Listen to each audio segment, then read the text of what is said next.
Every entrepreneur has a story.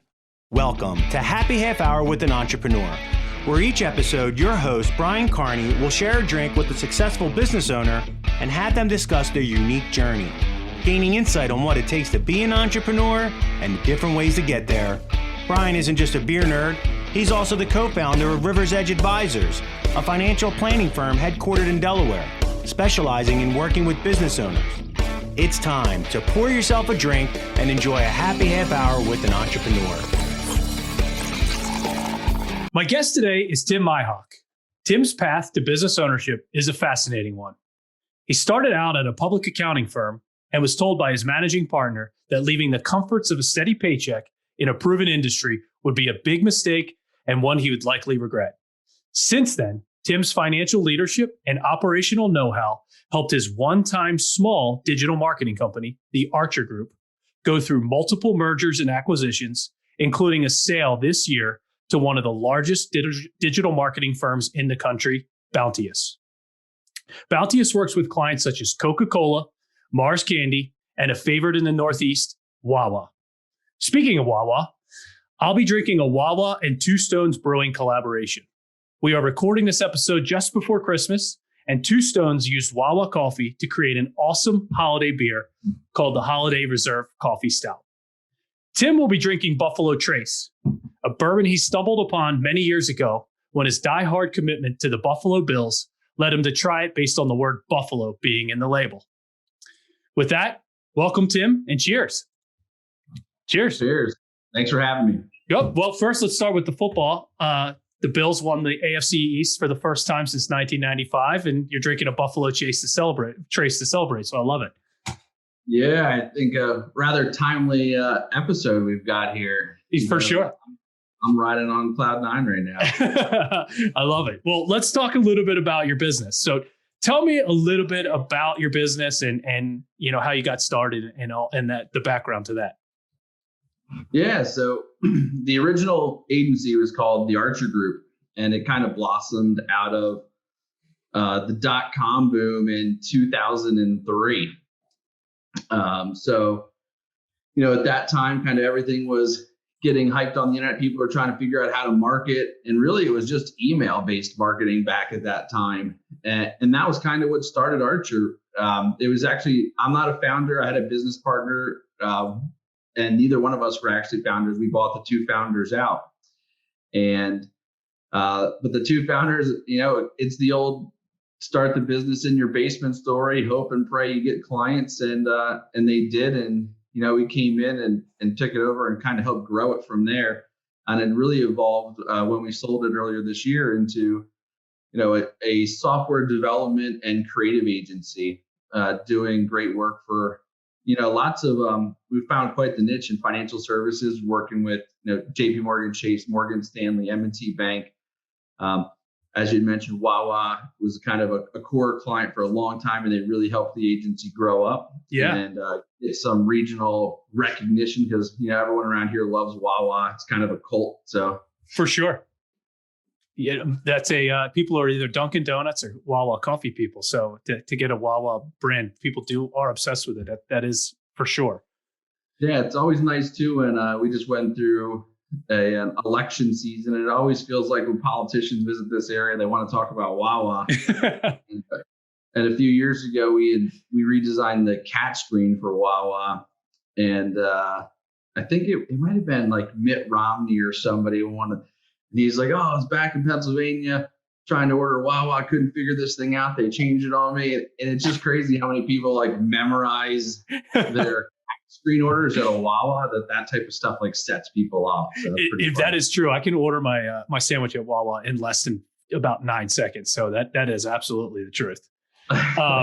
So talk a little bit about the trajectory of Archer Group. It's been really special. And, you know, you guys have really come a long way since that sort of smallish agency. And I guess maybe it took a little bit longer than 5 years, but you know, talk about the explosion of growth that you guys had.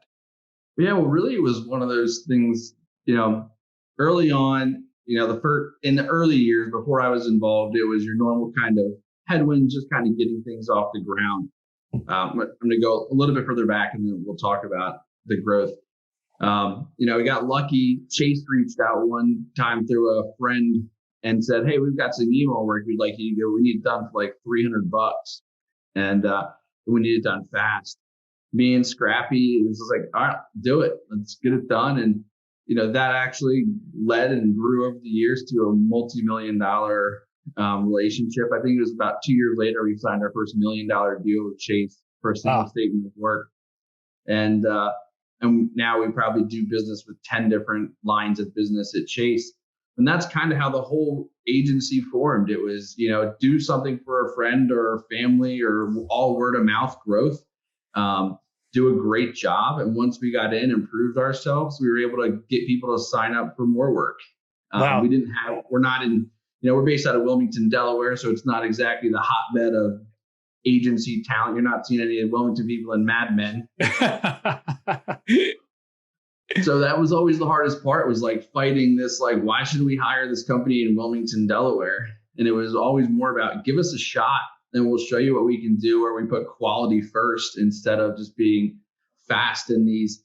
And really, I think my background and Mike Darren's background, who was my business partner, he's very, he was more sales focused, but we're very pragmatic in both of our kind of approaches to life and leadership. Right. And I think that's one thing that helped Archer become really a trusted partner for most companies, because we took everything serious and treated everyone's dollars like they were ours. We never were in the business of like, let's get everyone talking for 15 seconds. Right. We were more like, let's get this business profits for years to come. Right. And it was always more about like business solutions than it was like marketing flair. Yeah.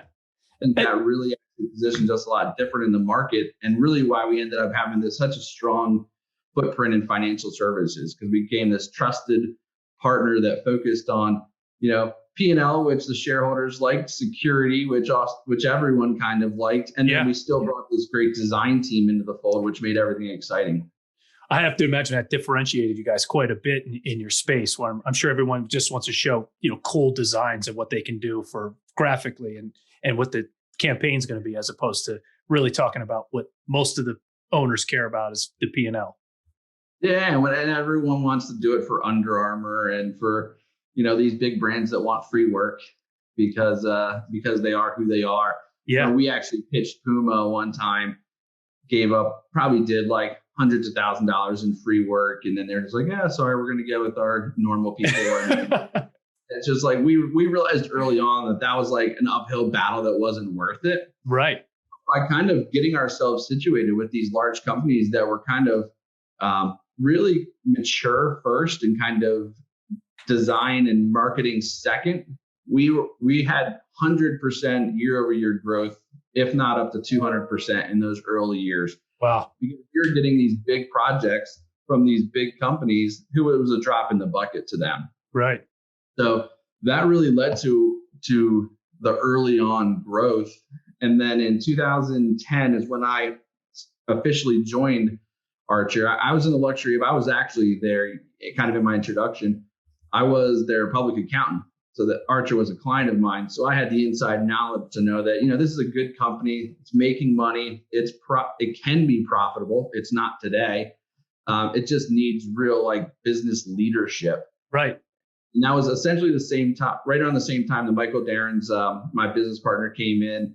And so we joined at the same time. And within a year of joining Archer, the founders had stepped away.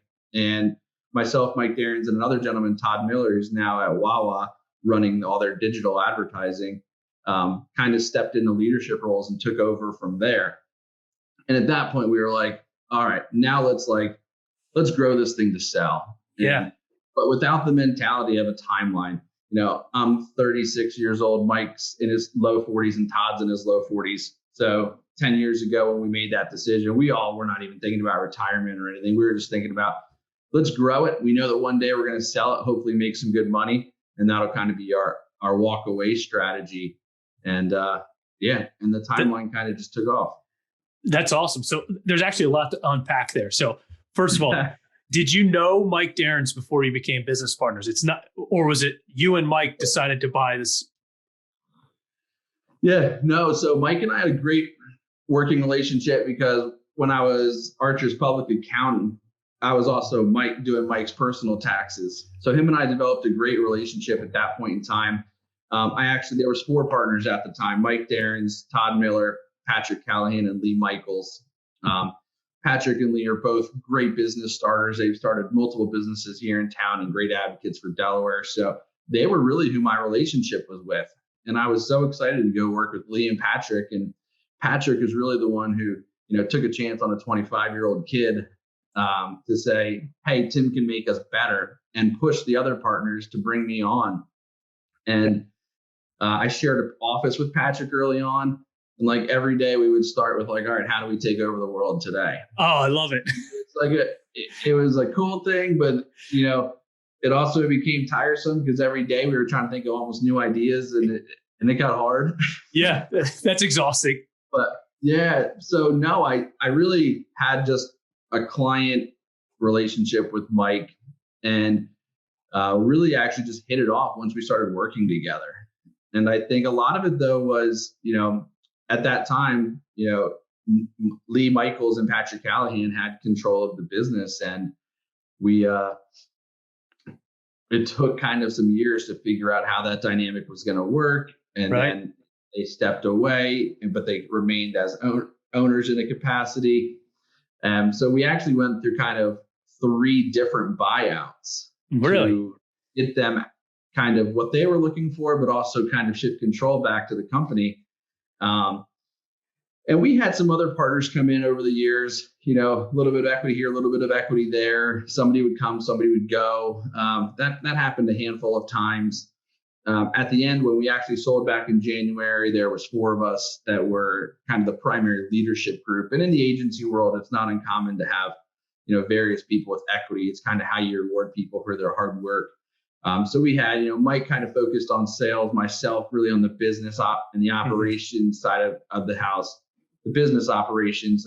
Jen Spofford, who really led our client team, which was focused on those client conversations and making things happen. Yeah. And then a guy named Joe DeSico, who was our COO, but really focused more on how we get work done and the operations with our project management team. So I was the one more focused on like IT and kind of the back office business side of operations, if that makes sense for you. Right. So yeah, there ended up being 4 of us at that point in time, and we all kind of were able to partake. And I think, if you take a few steps back, I'm nothing but kind of thankful for Lee and Patrick for taking this shot on me, and ultimately decided they want to go. I think Patrick left and moved to California because he had different aspirations. And there's a little bit of good luck, a little bit of good fortune, a lot of hard work, but you kind of need everything in these transactions for things to work out. And I feel like I was kind of right place, right time, and just put myself in a good situation. Yeah, absolutely. Well, so that brings up the next point, which I think is an interesting one. So CPAs stereotypically aren't the most entrepreneurial people. Yeah. I've actually heard a selling coach, a sales trainer one time refer to accountants as non-selling professionals. So it is kind of interesting that, your background as a public accountant and now you are as entrepreneurial as it possibly gets. Talk a little bit about how that mind shift happened, that mindset shift happened, and, how you ended up realizing that you wanted to be an entrepreneur. Yeah, I don't think it's, skill set as much as it is mindset, right? I mean, I've always been entrepreneur. I've been grinding since I was 10 years old, trying to, make $1.50 whatever I could. I'm one of 5 kids. I was always the hustler in the group. Like if there was somebody's leaves or snow to be done, I was doing it. I started selling shoes at 15 at Kids Foot Locker. Amazing. And as a part-time employee, I was one of the top salespeople on at a store like a Foot Locker. It's all about upsells. So of course people are coming in to buy sneakers, but how many shoelaces can you sell, and how many bottles of foam cleaner can you sell? Yeah, the cleaner always. I killed that stuff. I was always as part-time, I was top, because that was the game. And I've always I've more made work about a competition with myself than anything else. From there, I moved on to Domino's Pizza, where, at 18 years old, I was a general manager running a store while I was in college. That's amazing. And it was just because, I've always treated every business I've touched like my own. And at the time, the Domino's was a franchise. A gentleman in Milford, he owned like 15 stores. And but I would always kind of be a team player first. And so what do you need? You need me to jump over, help another store out, I would. And like just that hard work and just like my kind of putting the business first gave me this credibility that people just started to trust me with their own businesses. Right. So really, I was actually went to University of Delaware as a marketing major, and Domino's wanted me to come back and kind of lead their marketing practices and kind of take over as like a regional manager. Really? And that was my plan going into college. So I was a marketing major. Junior year, I was kind of like, marketing's great and all, but it feels more kind of like a fluff major. Like I wasn't really learning anything anymore. It was just so general. And I was like, what's something that's more of like a direct path to, and really like strengthen my business skills. So I jumped over to becoming kind of going through the accounting program. So finished the accounting program at University of Delaware. And even then at my senior year, I actually left Domino's and went to work in MB&A at their financial accounting division. Right. I was actually on a team that used, everybody had a affiliate credit card from MB&A back in the day, whether it was Delaware, a NASCAR driver, football team, whatever. Yes. So I actually worked on the team that like paid the businesses for those credit card programs. It was called Affinity Compensation. Okay. And and I was planning on staying there. I mean, I was going to be an MB&A-er. It was great. Like many people in Delaware. Yeah. My senior year of college, they sold the Bank of America. So I had to kind of make a choice, and kind of overnight, I was just like, all right, I'm not going to stay. I might as well see what this accounting thing is really all about. And I started interviewing with CPA firms. Came very close to moving to Bethesda, which is an area I really liked, and working for a big CPA firm down there. And ultimately just decided I was just comfortable in Delaware and wanted to stay. So that's when I went to work for the public accounting firm you had talked about. And everywhere I go, I was always happy, but then I was thinking about like, how do I get more? It was just kind of the way I'm wired. I'm wired to kind of just keep pushing myself and keep pushing the situation. And I wasn't really looking to leave outside of I saw an opportunity to kind of go into a company being Archery, which was a client, and kind of make a difference and push them forward. I saw business owners that weren't selfish. They were in it more to like an all boats rise mentality. Yeah. So I kind of just saw an opportunity and took a chance. And I didn't go there with any promise of equity or being able to buy in. I went there as a senior accountant. So it was kind of a lateral move out of the CPA firm world. But I quickly, within like 3 months, became controller. And then within 2 years, I was CFO. And like they could tell I was there to like push them. Yeah. It was interesting. It was a challenge because, you start working with people that are just in an industry where I consider kind of the CPA world. You can kind of go and work anywhere. It's a general skill set, and you just need to apply it to the kind of the mechanics of the business. And I got there, and it was like, at first, all my ideas were shot down as like, oh, like we're an agency. We don't do that here. I'm like, no, like you sell people's time for hour. You sell hours for money. You're no different than a law firm or an engineering firm or any public service practice. For sure. Yeah. I was like, so basically bad decisions became we're an agency. And it took like 3 years to kind of like break the team of that thought process that like, we can't cover every bad decision we make up with the thought that like we're an agency and it's what agencies do. So, but I really think once people started making money, and a lot of that was just like actually understanding the business, what makes money, what doesn't make money. People were like, all right, I'm into this. I'm making more money. So yeah. This kid knows what he's talking about. Yeah, right. So it actually seems to me that you were an entrepreneur that ended up being a CPA, not vice versa.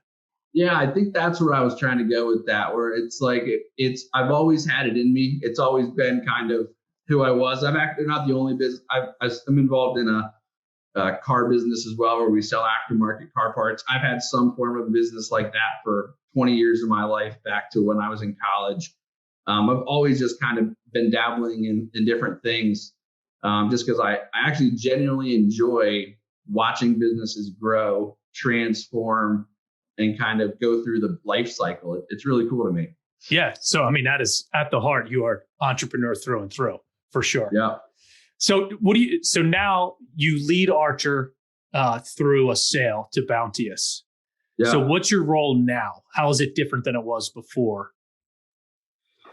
Yeah, it's, every kind of private equity. So we sold Archer to a private equity group who owns Bounteous. Bounteous was effectively a platform company. So it was a bunch of business owners just like myself who wanted private equity to come in and help them grow their business. Mm-hmm. So we're kind of, we're the fifth company they bought to kind of stack on top of this platform company and build a much bigger agency. This is a pretty common model in several industries with private equity. And so really this first, I'm not even a year in, but these first 9 months, not a lot's been different from a day-to-day standpoint, because I'm still, for private equity reasons, we had to keep our own set of books. So I'm kind of doing a lot of that still. But what's changed dramatically is the scale. So our numbers are going into this other numbers, and everything's just multiplied times 5 or 6.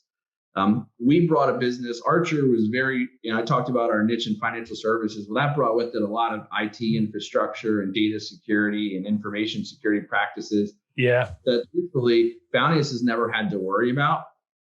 So we've been doing a lot of, integration planning with making the Archer standards for IT and kind of the way we do things and process is the standard for Bounteous, which is a challenge. And vice versa. We've been inheriting there. We were very, very protected. Everything was kind of on-prem. We had servers at our office in Wilmington, Delaware, and everything with Bounteous is cloud-based. So our teams are learning all new tools, figuring out new ways to do the work they do. So really this whole first year is just everybody relearning kind of the way to do their job. Right. And, we actually just bought another company. We closed last month. So, the last 2 months has been, nothing goes away. So everything I've been doing, and then we added on top of that, helping buy another agency out of Atlanta, Georgia, called 44, who they specialize in web development on a platform called Magento. And Bounteous is really big on a platform called Adobe AEM. So we're actually one of 2 agencies in the world that has certificates and specializations in both Magento and AEM. So it was a pretty big acquisition. Yeah. Yeah.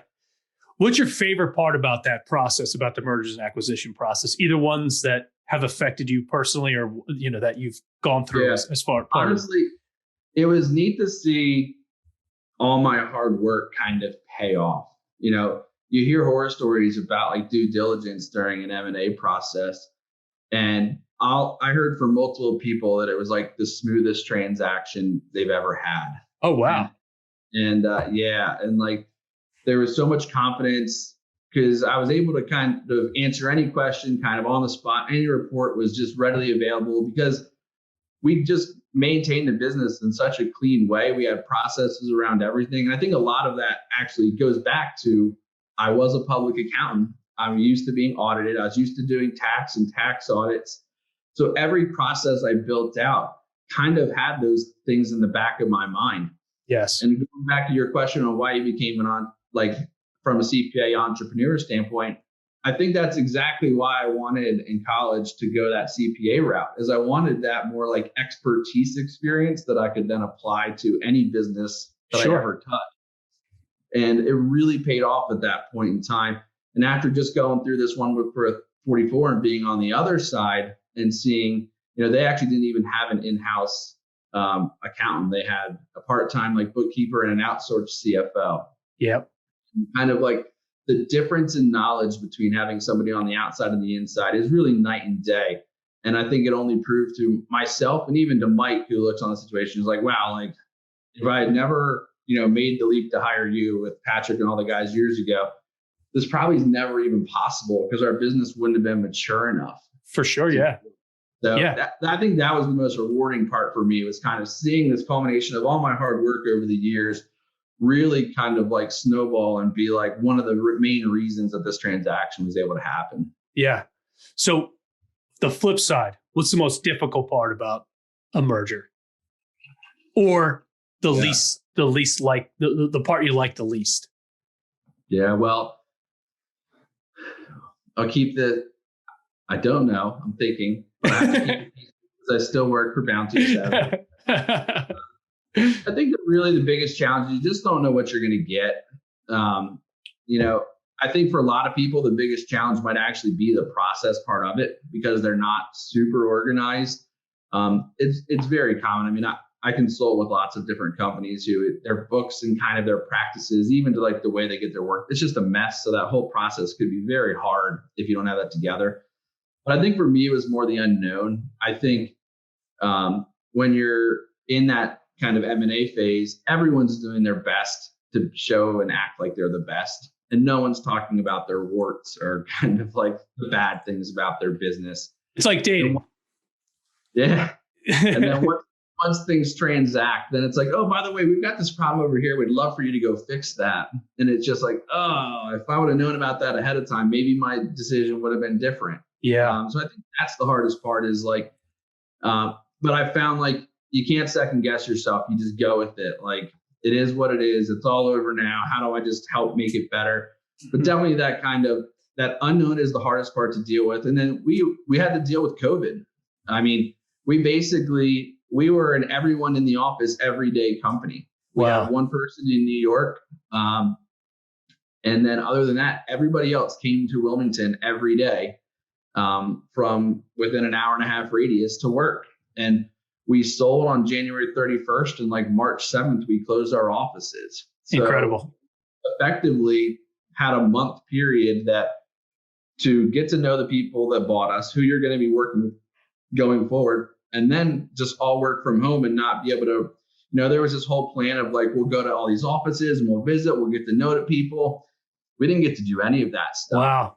It was like a double whammy. And I think culture has probably suffered because of that, because people we're working we went from a company of 100 people to a company of 600 people. And even the people working with day to day, we've never seen them over anything but a Zoom call. Right. So it's different when you're used to being like a real small business where everyone's like very family like, and we built our culture around that. Well, you lead me to my next question about culture. So I've been to Archer Group's office. You guys built an incredible culture that was fun, but you'd still have to get down to work. So talk a little bit about how you were able to build such a positive culture. And it really seemed like people enjoyed coming to work there. Yeah, I think the agency space had always been kind of like trying to be the fun space. It was even me, it was kind of like when I first went to Archer the first time, their lobby was like a kegerator and a putting green. And it always had those things that kind of made it more exciting than most of the other businesses in town. I think we were able to take it and like, as we started to make money, like take it up a notch. And like, it wasn't, we actually had a group called Culture Club they were more like an events planning committee. So we kind of thought of culture as two things. There was kind of like the events and camaraderie and keeping everybody together. And then there's kind of the tone set by leadership. And we tried to always be, very open door, very, employee first. We understood that our best asset was our people. Honestly, It was our only asset. And so it was all about keeping people happy. And we really, though, evolved into like a 9-to-5 company, which is very rare for agencies. You typically get these 60, 70-hour work weeks. It's all about being super utilized. And and people working at 3 a.m. Yeah. Yeah. And that's why you think of like these companies like, oh, we've got nap pods and this and that, because the expectation is you're there all the time. Yeah. And we realized our people didn't really want that. Like people kind of came to Archer because they were almost ready to get out of that and settle down and be able to have kind of a balance with their family and their job. So we kind of started building like this culture where we still could have fun, but we would do it in like limited amounts. We'd have a very nice office. We'd give everybody like top of the line equipment. Like we didn't want to ever have the business be the reason somebody wasn't kind of happy or successful or didn't have the tools they needed to be successful. So like all these things rolled together to make what we thought was like a fantastic culture. And we did a lot of fun stuff. I mean, we probably had a happy hour at least every other week. We would bring lunch in once a week. We had free snacks and food, and we had a full bar in the office. I mean, there's lots of fun stuff. Don't get me wrong, that help, like, because those are the things that, like, they're the intangibles that no one's going to not leave you because you have those things as a business owner. But I think they help people like stop from looking maybe when they are like unhappy for a little while and kind of look at different things. Or, sure. And from a recruiting standpoint, it's knockout. I mean, again, I said earlier, Wilmington's not exactly a hotbed. So probably half our talent came from the Philadelphia region, which is, 45 minutes to an hour and 15 away. And if we usually could get people down to the office to interview, we were like 90% as far as like making offers and getting people to accept, because it was a very impressive experience to kind of come to Archer and see everything we had put together. Absolutely. I was recently reading a book called Essentialism, and it talked about the importance, especially for creative people, with play. So having, sort of like brain breaks to be able to go play foosball or hang out at the bar, whatever it is. And it seemed like you're dealing with a bunch of creative people. So it sounds like that jives with what the book said. Yeah, I think the book's spot on. I think even if people can't use it or don't choose to use it, I think knowing that it's available and they're free to do it if they want to, right, is something that like makes people feel good. But yeah, I mean, you do have to kind of force people in it, because we ended up, again, I think the maturity I talked about earlier also was part of our culture. Mm-hmm. And so people also were like, I've got work to do. I'm going to sit here and get it done. I think in the 13 years I was involved kind of helping to run the people side of Archer, we had one time where we had somebody like drunk at work. Or like, I think it's a pretty big accomplishment for the culture that we did have, because it was basically do what you want, but you're a grown up. You've got work to do, get it done. But go do whatever you want. Hang out at the bar all day if you want, but work all night then. I mean, yeah. You're an adult. It's your choice to make. No micromanaging. Yeah, that does make sense. So you talked a little bit about the work-life balance. So you're married, you have 3 little girls. So talk a little bit about how difficult or how you try to maintain that work-life balance. Yeah, I said it, and I kind of set a trap, because I really do believe there's no such thing as work-life balance. One of them suffers regardless. Mm-hmm. So the word balance is probably wrong, but everybody has to find their own kind of happy spot, in my opinion, on, that what mix of work versus, being at home time they have. I think, again, kind of like I said earlier, we had this culture of being an adult. So if you needed to leave early, but you were going to hop back on and finish your work later on, that's fine. I mean, within our handbook over 10 years ago, we basically had like, we're not going to ever charge you like time off for doctor's appointments or to go to a family or anything like that. That's normal life stuff that you can't control. Like, just do it. Yeah. And nobody cares. Come back, get your time in some other time. For me personally, early on, when the business still needed a lot, I was definitely there a lot. And I think as a business owner, that's kind of the hardest balance is, when your business needs things, you need to be there. And when your business is actually doing well, that's when you got to take some time to step away. Yep. But I think a lot of people get hesitant at that point. It's like, oh, it's doing well. If I do step away, what's going to happen? Sure. The plates are going to fall. Right. And if you start to ask yourself those questions, then you just don't have the right leadership team underneath you. Great point. And we made that investment a few years back where, I used to do all the operations, all the finance, kind of all the HR, everything was myself. And, I went out and we got a COO who became a partner that I mentioned earlier. I brought a great person in to do HR, and like, I learned that I couldn't do it all myself and maintain that kind of work-life balance that I was looking for myself. So bringing in those people to help was really what kind of got me to the point where I could take a step away. Yeah, that's huge. And I know having you need to have support at home as well as at the office to help try to make that a little bit better. And it's not the easiest thing to do at both places, that's for sure. That is 100%. Yeah. So I always like to ask this question. So if you could go back in time, and you're what, 36 now? Is that what you said? Yeah. So if you could go back and visit Tim when he's 22, 23 years old, what's one piece of advice you would give to him? Wow. Hang in there with the Bills. 2020 is. that is, I did that. So I guess no, honestly, I think it's just, keep grinding, I think that's one of the things that's kind of gone. Like I said, I'm one of 5 kids. My oldest brother is, just turned 40. My youngest sister is actually 22 years old. So we're quite spread out. Sure. And the younger folks just don't have like the work ethic right now. And I really don't know what's created that. And even I've seen it happen really over the last 10 years where, when I first started working, my boss would come up and be like, hey, can you attend this dinner tonight with so-and-so? And it wouldn't matter if my parents were coming over or my girlfriend. I'd be like, sorry, I'm not coming. Yeah. I got work. And I think early on, I still am a big fan of, prioritize your career. You only kind of get one chance at that first kind of like 10 years of your career to kind of make an impression and really build those stepping stones. And I think you have to do that. I think the world's changing a little bit and people aren't as motivated in that period anymore. And I'm not sure that's a good thing. So I don't know. I think I would just say I feel like that's where I was successful. Like I worked really hard, really young. So that when I was getting older in life, and I'm still not old, but I feel like I'm older, that I could kind of take a step back then because I'd be in a good position. So honestly, I don't think I would tell myself to change a whole lot. I think I kind of did exactly what I set out to do. Yep. And I would just tell myself, don't lose focus, stay kind of committed to it, and it'll pay off in the long run. That's great. So what do you think is next for you?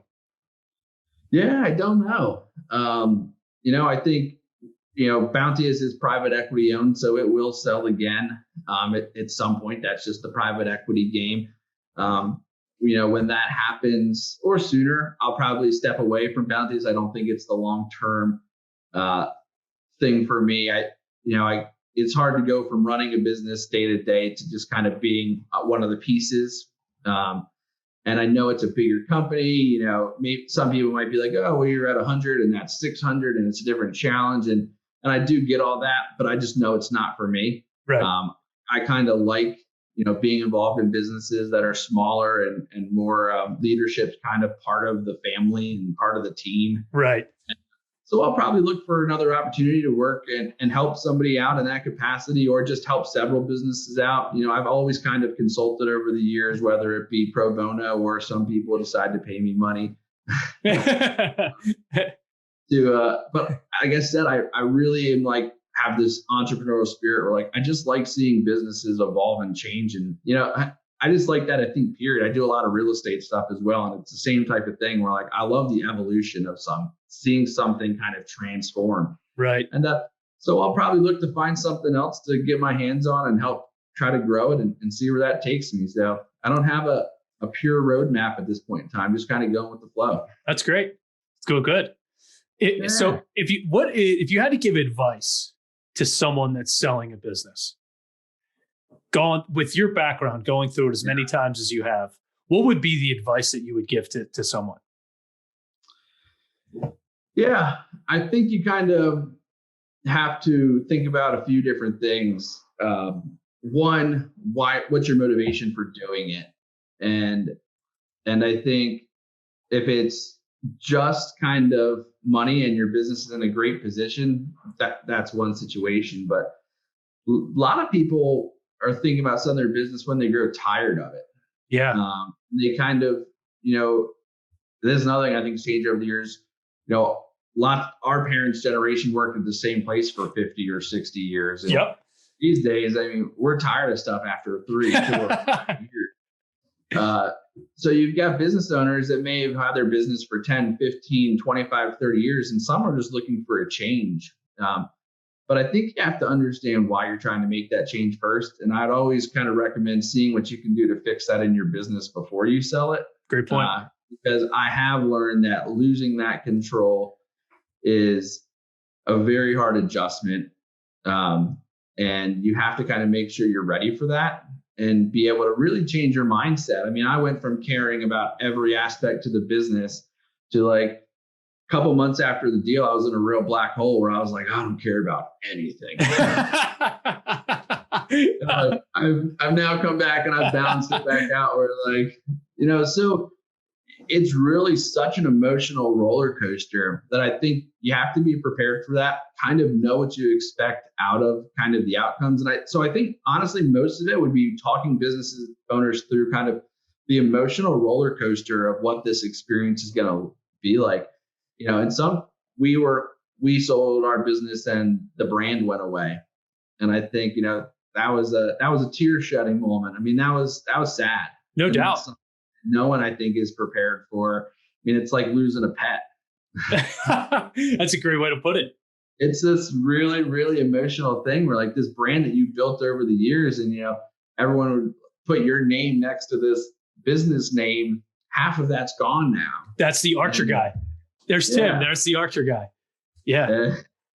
And I think that's a challenge. And then there's just the business side of it. Obviously, there's lots of T's to cross and I's to dot when it comes to going through due diligence. And depending on who you sell to, that process can look dramatically different. We had about a 60-day process. I've seen some deals recently close in 3 weeks and some takes 8 months. Wow. So that whole experience, and it really just depends on the complexity of your business and what you're going through. But you really got to make sure you've got things buttoned up and you really go through the process of hiring a good investment banker that's going to kind of lead you through that process. And because you don't know what you don't know. And most business owners, unless they're serial kind of entrepreneurs, I've never done that before. Yeah, definitely not their specialty. So they definitely need help on it. Yeah. Well, that's great. So thank you so much for your time today. I really enjoyed our conversation. It was great. I hope answered most of your questions. Absolutely. Yeah. No, thank you. If you'd like to learn more about Tim's business, go to Bounteous.com. Thanks again, Tim. And cheers. Go Bills. Cheers. Go Bills. Thank you for listening to Happy Half Hour with an Entrepreneur, sponsored by Rivers Edge Advisors. For more information on how Rivers Edge Advisors can help you, visit their website at riversedgeadvisors.com. If you'd like to connect with Brian Carney for business advice or just to share a beer, follow him on Instagram at riversedgeadvisors_LLC.